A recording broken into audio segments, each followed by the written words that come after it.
Okay, so how'd you do with these? Good? And remember, if you, say for instance, already got number 1 and you want to see number 2, then fast forward. But in the meantime, let's work on number 1.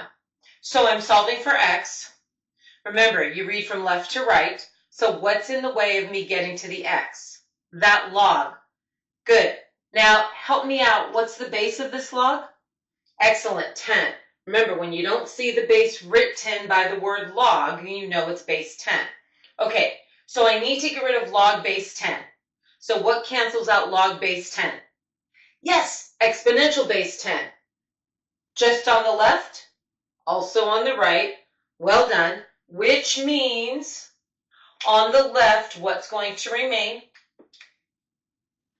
X plus 6 remains, and on the right, 10 to the power of 1. Well, gratefully, we know 10 to the power of 1. That's just 10. And now I have a nice little equation to solve. And you get? Great, x equals 4.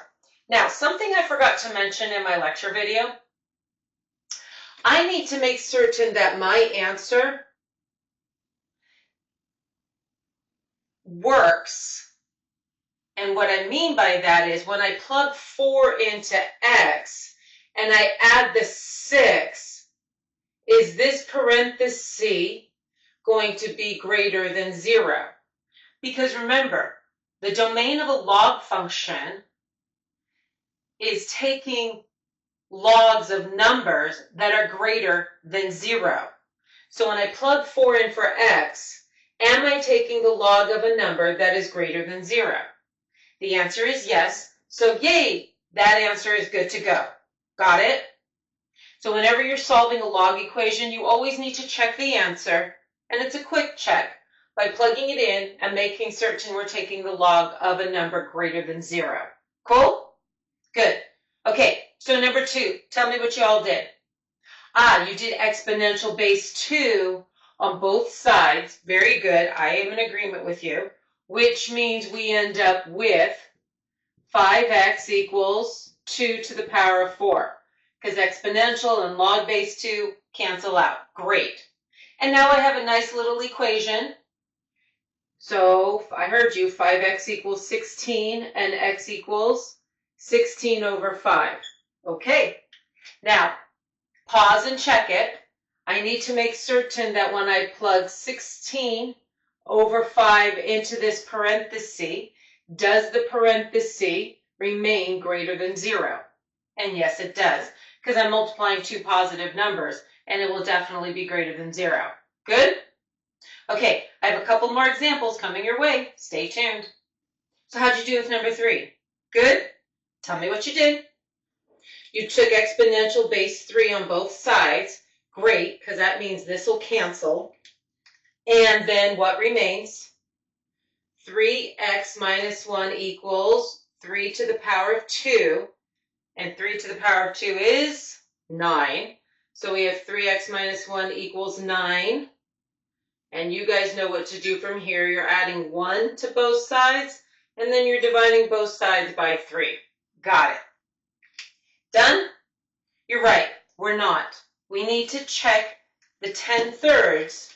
And when I plug it into the 3x minus 1, the question is, do I get something greater than 0? And I do. So I am taking the log of a positive number. Excellent. Cool? Then this answer is good to go. Number 4. Like there's a log on both sides. That's okay. Gratefully, the base is the same. So what'd you do? You took exponential base 4 on both sides. You're right. Which left you with x plus 2 equals 8. Exactly. Now let me ask you something. If you observe, on the left I have log base 4, on the right I have log base 4. Since those bases are the same, without doing this work, does it make sense that x plus 2 has to be equal to 8? It does, and my long way of doing this, so to speak, verifies it. So in this case, we end up with x equals 6. Are we done? You're right, you're not.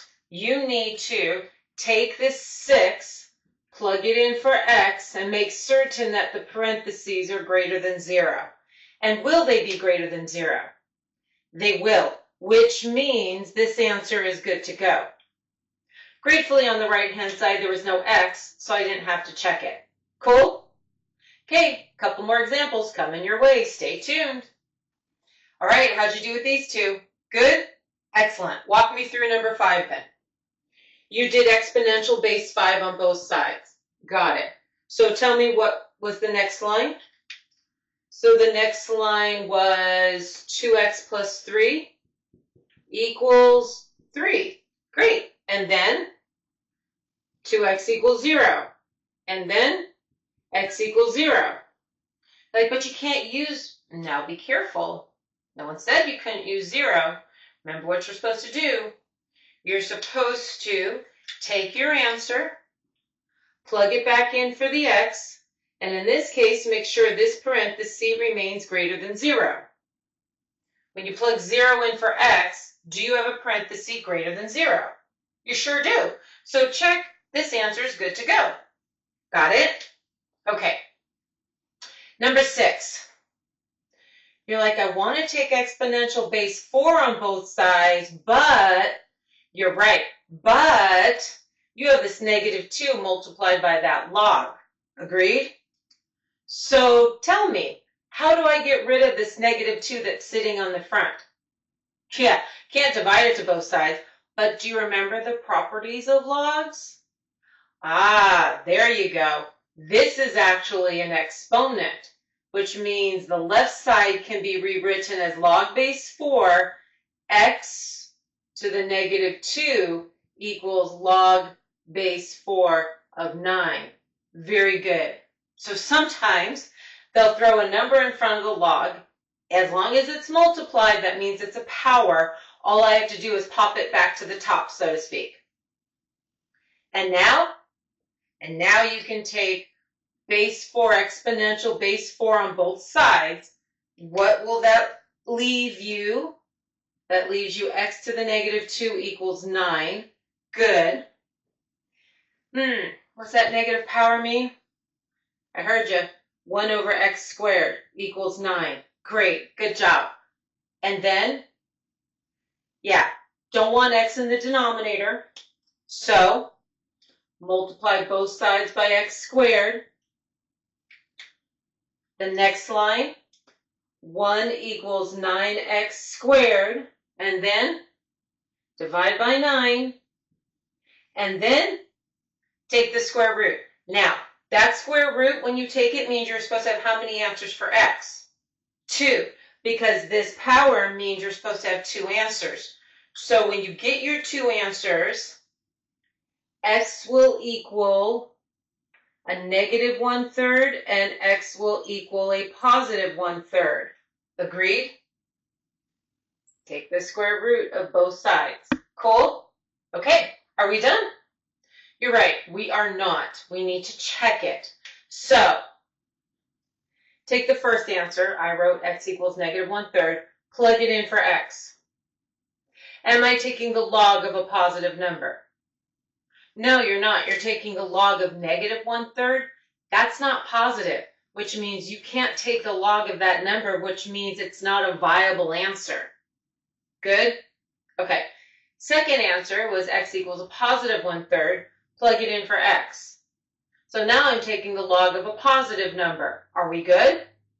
We are. That answer is good to go. Cool? Okay.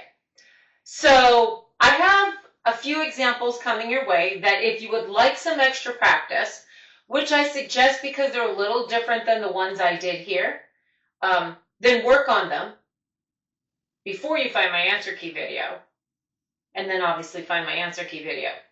Okay, have fun with this stuff. Catch you on the flip side.